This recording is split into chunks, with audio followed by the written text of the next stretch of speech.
Gabby Petito's cause of death was strangulation. Coroner says October 12, 2021. Gabby Petito's cause of death was ruled to be strangulation and the manner of death was homicide. Teton County Coroner Dr. Brent Blue said on Tuesday. In particular, the cause of death was manual strangulation, throttling. According to the coroner's verdict. The legal document Blue filed on October 5 with the Teton County Clerk of District Court. We believe this was strangling by a human being, Blue told CNN's Anderson Cooper. A timeline of 22-year-old Gabby Petito's case. Blue earlier said the time of Petito's death was estimated to be about 3 to 4 weeks before her body was found on September 19 in Bridger-Teton National Forest in Wyoming. An approximate time that matches the timeline of when she last spoke with her family. Richard Stafford, the Petito family's attorney, said in September. Petito FaceTimed with her mother August 24 and exchanged texts over the following 3 days. The family received one last message on August 30 which read, "No service in Yosemite.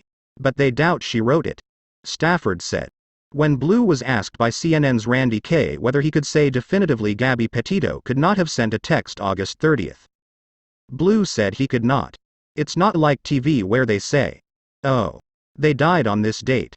It's a very rough estimate," he said. "And I know that law enforcement is using other methods to try to determine a more exact date. But from an autopsy point of view, it's a very rough estimate."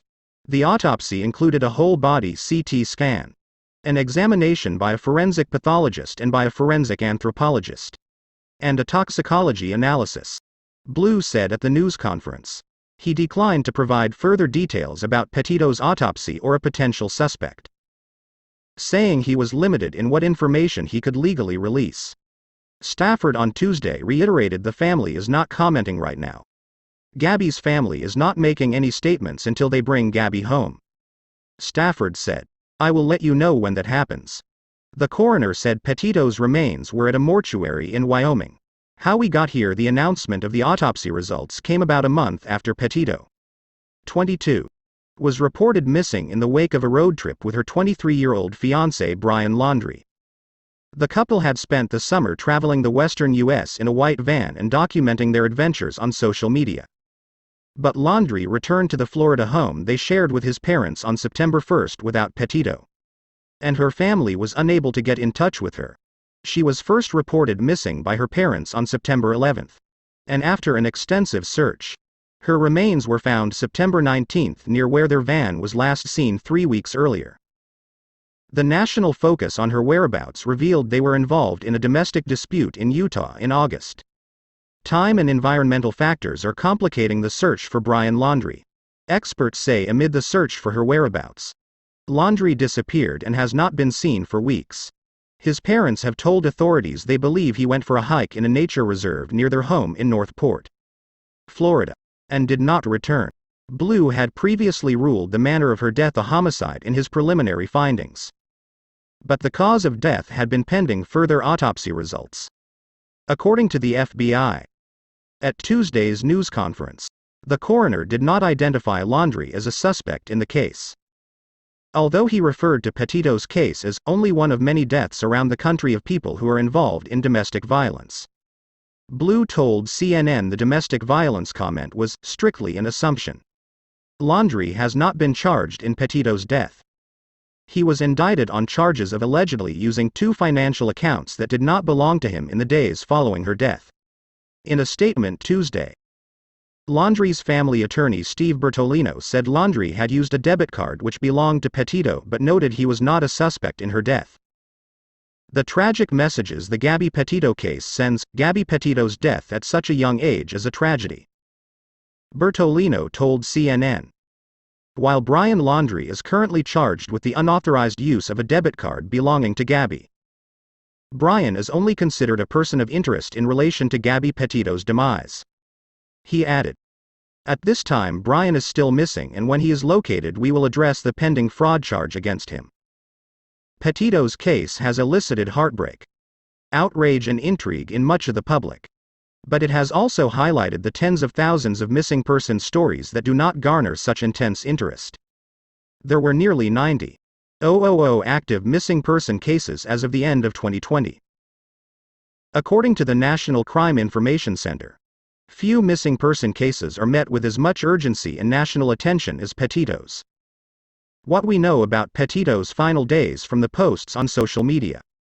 Petito's final days looked idyllic. But after she was reported missing, accounts surfaced of rising conflict between the couple. Petito called her mom regularly. And those conversations appeared to reveal there was more and more tension in Petito's relationship. According to a police affidavit for a search warrant of an external hard drive found in the couple's van. On August 27, an odd text from Petito worried her mother that something was wrong. According to a search warrant, Brian Laundrie was under surveillance before he disappeared. Police say, "Can you help Stan? I just keep getting his voicemails and missed calls." The message read. According to the affidavit, Stan was a reference to Petito's grandfather, who her mother said Petito never referred to that way. According to the affidavit, along their travels, the couple was stopped by police after a 911 caller told dispatchers August 12 he saw a man hitting a woman.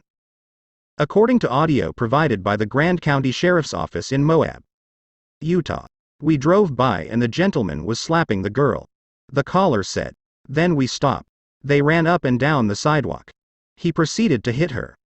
Hopped in the car and they drove off." CNN obtained dispatch audio recordings from the Grand County Sheriff's Office last month that shed more light on what Moab police were told about some sort of altercation.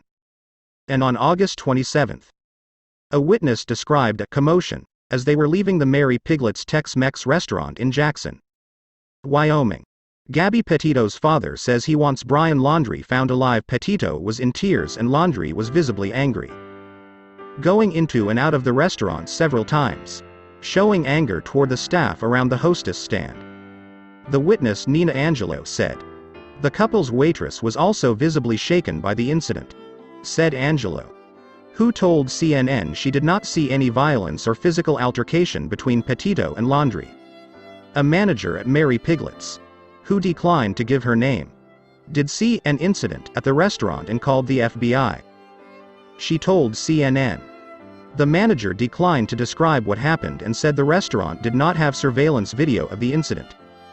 The search for Laundrie people leave flowers at a memorial site for Gabby Petito in Blue Point, New York, on September 26. Before he disappeared, police in Northport were surveilling Laundrie as best they legally could. A police spokesperson told CNN's Randy Kay. Investigators said Laundrie's parents told them on September 17 he had left home days earlier and was headed to the nearby Carlton Reserve, sparking a search of the nature reserve's 25,000 acres. Initially, his parents said he left on September 14. But last week, Laundrie family attorney Stephen Bertolino said, "We now believe the day Brian left to hike in the preserve was Monday, September 13. Could Brian Laundrie still be alive if he's in Florida's Carlton Reserve? Here's what survival experts think when he left. He didn't take his cell phone and wallet with him, and his parents were concerned he might hurt himself." A source close to Laundrie's family told CNN's Chris Cuomo. At the time, Laundrie was not wanted in connection with a crime. But Northport police spokesperson Josh Taylor said Laundrie had an enormous amount of pressure on him to provide answers in Petito's disappearance. The FBI searched the Laundrie home on September 20, removing a number of items and towing away a Ford Mustang convertible. Attention then turned toward the Carlton Nature Preserve, where authorities combed through swampland filled with snakes and alligators, utilizing drones, dive teams and bloodhounds. After more than a week of searching for Laundrie, the FBI went back to his parents, asking for personal items of his to assist with DNA matching. They provided what they could. Bertolino, the Laundrie's lawyer, told multiple news outlets. Laundrie's father has participated in a search of the nature reserve for him, but he has no plans to assist in police searches and the couple will not take a polygraph test, Bertolino said.